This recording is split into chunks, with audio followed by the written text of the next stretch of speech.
الحمد لله والصلاة والسلام على سيدنا محمد وعلى آله وأصحابه أجمعين.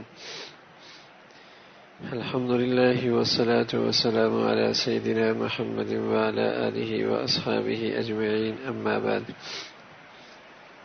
عن عائشة رضي الله تعالى عنه وابن عمر رضي الله تعالى عنهما عن النبي صلى الله عليه وسلم قال: ما زال جبرائيل يوصيني بالجار حتى ظننت أنه يورثه.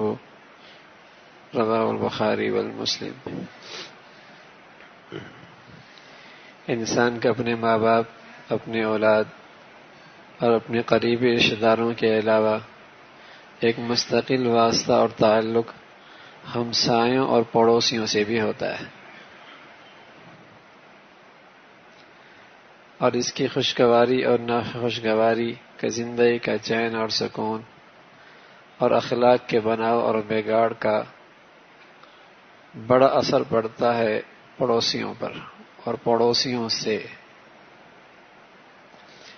کسی کو اچھے پڑوسی مل جائیں یہ اللہ کی بڑی نعمت ہوتی ہے، اور یہ کسی کے لیے اچھا پڑوسی بن جائے یہ اس پر اللہ کی بڑی رحمت ہوتی ہے.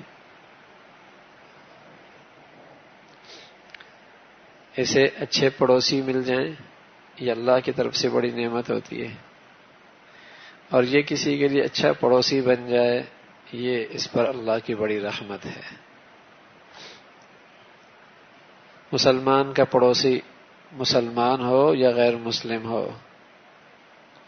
بحیثیت پڑوسی کے دونوں کا حق ہے، دونوں کا حق ہے. عبداللہ ابن مبارک رحمۃ اللہ علیہ، ان کے پڑوس میں ایک یہودی گھر بیچ کر جانے لگا. اس نے قیمت بازار کے مقابلے میں دگنی لگائی، 10,000 کے 20,000. پوچھنے والوں نے کہا مارکیٹ میں یہ ریٹ تو نہیں چل رہا. اس نے کہا یہ مجھے بھی پتا ہے کہ مارکیٹ میں زمین کتنی قیمت نہیں ہے، لیکن 10 زمین کے ہیں اور 10 عبداللہ ابن مبارک کے پڑوس کے ہیں، میں نہ جاتا اس کے پاس سے، اس لیے کہ ایسا پڑوسی کبھی تمہیں نہیں ملے گا.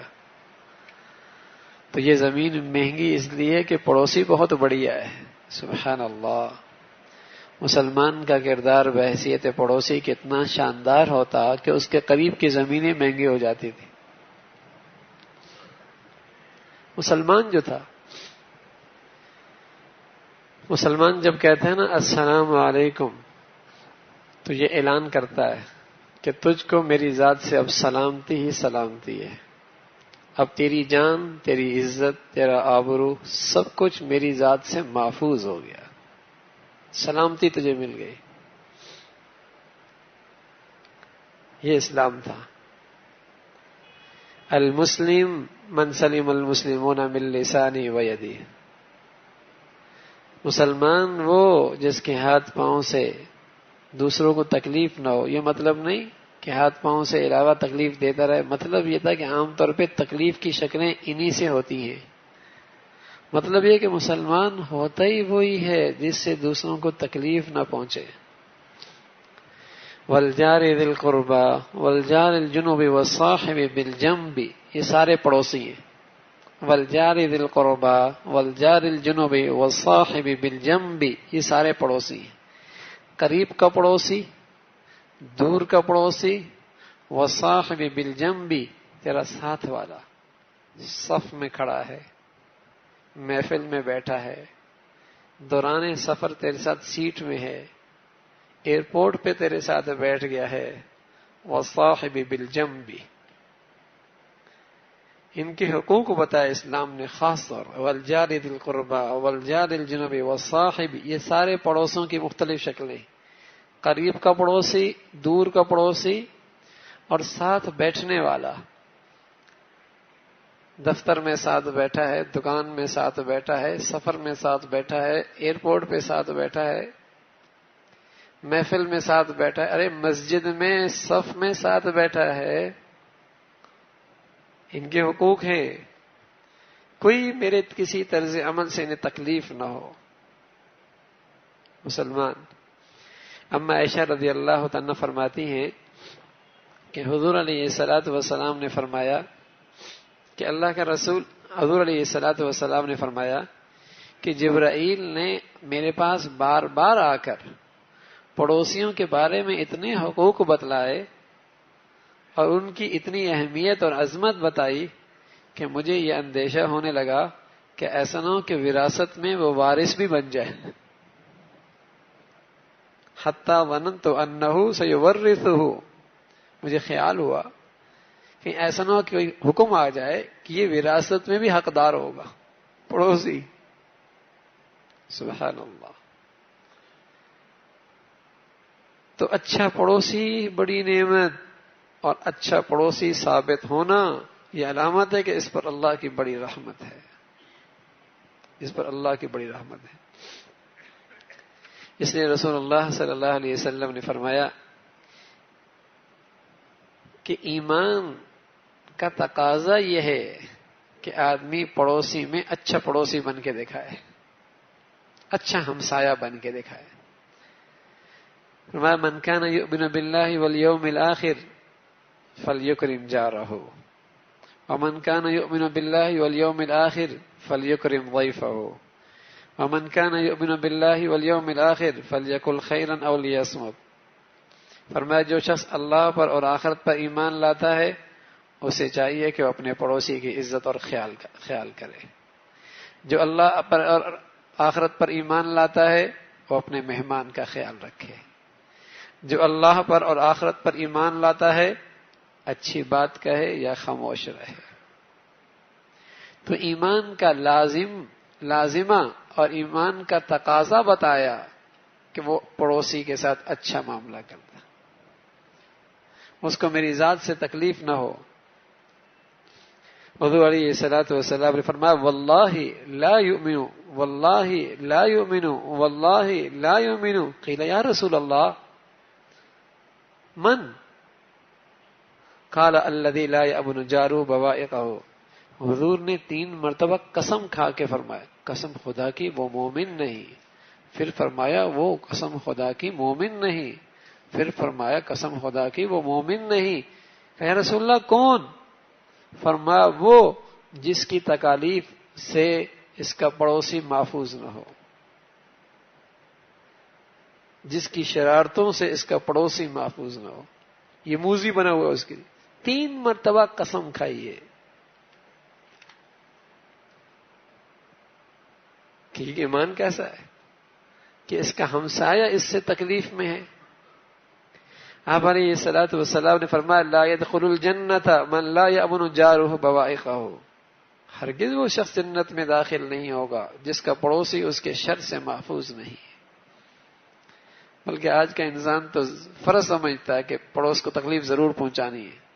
گٹر کا پانی اس طرف پھینک کر، اس کی ہوا بند کر کے، اس کے گھر کے سامنے کچرا پھینک کر، اس کے سامنے گاڑی کھڑی کر کے ضروری سمجھتا ہے. ورنہ پڑوسی کیسا ہوگا پتہ کیسے چلے گا کوئی یہاں رہتا ہے. یہ مومن کی شان نہیں تھی. میرے عزیزو بار بار عرض کر رہا ہوں کہ معاشرت کا یہ حصہ، معاشرتی زندگی کا یہ دینی حصہ آج مسلمانوں نے فراموش ہی کر دیا ہے کہ یہ بھی دین ہے. معاشرتی زندگی کا دین آج زندگیوں سے مٹ گیا ہے. تبھی تو اس کے اسلام میں کشش نہیں ہے، تبھی تو اس کی دینداری میں کشش نہیں ہے. بلکہ صرف یہ نہیں کشش نہیں ہے، بلکہ اس کی عبادتیں بھی بے روح ہو گئی ہیں. اس لیے کہ جس کی زندگی سے حقوق العباد ضائع ہو رہے ہوں اس کی عبادت میں کہاں روح باقی رہتی ہے؟ اس کے حقوق العباد میں، حقوق اللہ میں کہاں طاقت رہتی ہے؟ اس کی معاشرتی زندگی ایسی کہ تکالیف سے بھری ہوئی، یہ تکلیف کا باعث بنا ہے دوسروں کے لیے، دوسروں کے لیے پریشانی کا باعث بنا ہے. تو اس کی عبادات بھی بے روح ہیں. آپ علیہ الصلوۃ والسلام نے فرمایا ما آمن بی من مات شعبان وجارہ جائع الی جنبی وهو یعلم به، فرمایا اس شخص نے میرے اوپر تھوڑی ایمان لایا ہے جو پیٹ بھر کے اور سیر ہو کے سو گیا اور اسے پتہ بھی ہے کہ اس کے پڑوس میں اس کا پڑوسی بھوکا سویا ہوا، اس نے تھوڑی میرے پہ ایمان لایا ہے۔ اگر ایمان لاتا تو ایسا نہ کرتا۔ پھر چند مخصوص حقوق رسول اللہ صلی اللہ علیہ وسلم نے پڑوسی کے بتائے۔ آپ علیہ الصلوۃ والسلام سے روایت ہے، آپ نے فرمایا پڑوسی کے حکم تم پر یہ ہیں کہ اگر وہ بیمار ہو جائے تو اس کی عیادت اور خبرگیری کرو، اگر انتقال ہو جائے تو اس کے جنازے کے ساتھ جاؤ اور تدفین کے کام میں ہاتھ بٹھاؤ، اگر وہ اپنی ضرورت کے لیے قرض مانگے اور تمہارے اندر استعداد پوری موجود ہے تو کچھ نہ کچھ اس کی مدد کر دو، اگر وہ کوئی برا کام کر بیٹھے تو پردہ پوشی کرو۔ اللہ اکبر، یہ پڑوسی کے حقوق بتائے، اس کی پردہ پوشی کرو۔ اگر اسے کوئی نعمت ملے تو اسے مبارکباد دو، اگر کوئی مصیبت پہنچے تو اسے تعزیت کرو، اپنی عمارت اس کی عمارت سے اس طرح بلند نہ کرو کہ اس کے گھر کی ہوا بند ہو جائے، اور جب تمہارے گھر کا کوئی اچھا کھانا پکے تو کوشش کرو کچھ نہ کچھ چیز اس کے گھر بھی پہنچ جائے، اس لیے کہ تمہارے کھانے کی مہک اس کے بچوں تک پہنچ گئی ہوگی، ہاں کچھ نہ کچھ وہاں بھی دے دو۔ سبحان اللہ، کتنی خوبصورت زندگی تھی مسلمانوں کی معاشرتی، کتنا حسن تھا، اور کتنی آپس میں الفت اور محبت کی روایات ان کے اندر تھی، ایک دوسرے کا اس انداز میں خیال کرنا۔ تو جب پڑوسی ایسا ہوتا تو آدمی گھر چھوڑ کے چلا جاتا تو مطمئن ہوتا، میرا پڑوسی مسلمان ہے، اب میرا گھر محفوظ ہے، اب میری بچیاں محفوظ ہیں، اب میرا مال محفوظ ہے، اب میری عزت محفوظ ہے، میرے پڑوس میں مسلمان رہتا ہے، مطمئن ہوتا۔ اس لیے پیارے رسول صلی اللہ علیہ وسلم فرمایا کرتے تھے مومن تو ہوتا ہی وہ ہے لوگ اس کے بارے میں مطمئن ہو جائیں کہ اس سے میرا جان و مال محفوظ ہے۔ جب وہ سن لینا کہ میرے پڑوس میں مسلمان ہے تو بالکل مطمئن، میرا پڑوس میں دکاندار مسلمان ہے مطمئن، میں نے معاملہ مسلمان سے کیا ہے مطمئن، اب میرا مال کہیں نہیں جاتا، اب میرا مال کہیں نہیں جاتا، مسلمان سے معاملہ کیا۔ یہ برتاؤ تھا مسلمانوں کا، اور میرے نبی کی یہ زندگی مسلمانوں میں زندہ تھی۔ ایک مرتبہ روم کا ایک قاصد آیا، روم کا ایک قاصد، اور اس قاصد کو رومی بادشاہ نے بھیجا کہ جاؤ ذرا مسلمانوں کی سوسائٹی کا جائزہ لے کے آؤ کیسے ہیں۔ تو وہ سیدھا بازار آیا اور بازار کا جائزہ لے کر واپس جا کر دربار پہنچا تو اس نے مسلمان کی پوری سوسائٹی کا تجزیہ دو کلموں میں کیا۔ فرمایا کہ مسلمانوں کی سوسائٹی کا حال یہ ہے کہ لا یغلو ولا یغلا، کہ ان میں سیاست بھی ہے اور ان میں دیانت بھی ہے۔ سیاست کا مطلب ہماری سیاست نہیں ہے، سیاست سے مراد یہ ہے کہ ہوشیار اتنے ہیں کہ دھوکہ کھاتے نہیں ہیں، اور دیانت کا مطلب یہ ہے کہ دھوکہ دیتے نہیں ہیں۔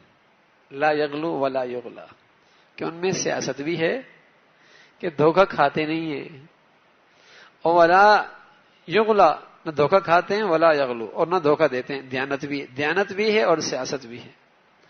تو وہ رومی بادشاہ اپنے تخت سے کھڑا ہو گیا، کہاں مسلمان سوسائٹی کی تصویر یہ ہے؟ تو پھر یاد رکھو ان کا نظام کسی سرحد کا پابند نہیں ہے، ان کا نظام ایک دن یہاں بھی آ پہنچے گا۔ اگر ان کا کردار ایسا ہے اور ان کا برتاؤ یہ ہے، زندگی کا یہ ہے، پھر وہ رکیں گے نہیں، تو پھر پھیلیں گے، پھر کوئی سرحدیں انہیں روک نہیں سکتی۔ یہ زندگی تھی مسلمانوں کی۔ تو میرے عزیزو، معاشرتی زندگی کے اندر بھی دین زندہ کرنا ہے، کہ میرے پڑوسی کو مجھ سے راحت ملے، تکلیف نہ ہو. کم از کم درجہ یہ ہے کہ میرے پڑوسی کو میری ذات سے تکلیف نہ پہنچے، ورنہ بہتر تو یہ ہے کہ میری ذات سے اسے احسان پہنچے، خیر خواہی ہو اس کی.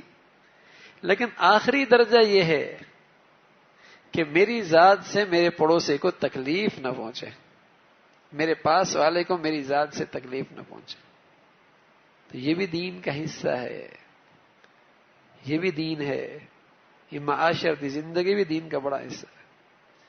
تو اس لیے رسول اللہ صلی اللہ علیہ وسلم نے فرمایا کہ اس میں یہ نہیں کہ مسلمان پڑوسی ہے تب، نہ فرمایا اگر کافر بھی ہے لیکن بحیثیت پڑوسی کے تمہاری ذات سے اسے تکلیف نہ پہنچے، پڑوسی ہے. پھر آپ علیہ الصلوۃ والسلام نے فرمایا اگر تمہیں کچھ دین کی بات آتی ہے، سمجھ میں آتی ہے، تو پھر حق ہے کہ تم اپنے پڑوسی کو بھی کوشش کرو کہ وہ بھی تمہارے دین کے معاملے میں تمہارے ساتھ شریک ہو جائے. یعنی یہ بھی خیر خواہی کی ایک شکل ہے کہ اگر تم سمجھتا ہو کہ تمہارے پاس کوئی دین کی دولت ہے، علم ہے، تو کوشش کرو کہ اس تک بھی وہ چیز پہنچاؤ، یہ بھی حق ہے. تو اس طریقے سے تم اپنے پڑوسی کو راحت کا سامان ان کے لیے بن سکتے ہو. اللہ مجھے بھی اور آپ کو بھی عمل کی توفیق نصیب فرما دے. الحمد للہ رب العالمین والصلاة والسلام على سيدنا محمد وعلى آله وأصحابه أجمعين.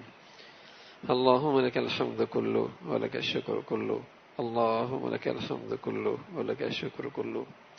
نستغفر الله سبحان ربك رب العزة عما يصفون وسلام على المرسلين، الحمد لله.